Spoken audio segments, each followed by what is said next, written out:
Елмұрат қызы Айсун, Орал қаласы. Қасым Аманжол, туған жер шығармасынан.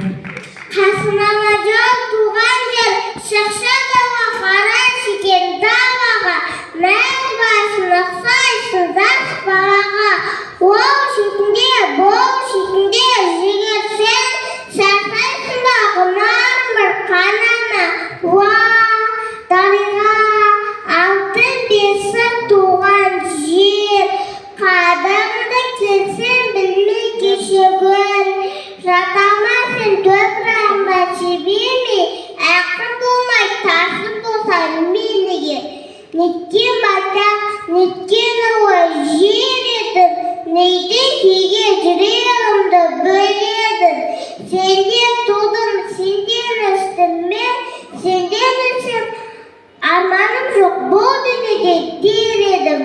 Менде өзіңдей байтақ едім, кен едім, қазағанды көріп етіп келермін. Сен де май бердің маған барыңды, мен де май барым саған беремін. Одың қашақ туған даба мен саған, ауыз түсіп, арманымсың аңсаға жақын дүрсем. Мен түндері қаттың алтын емес, өзім туған босаған.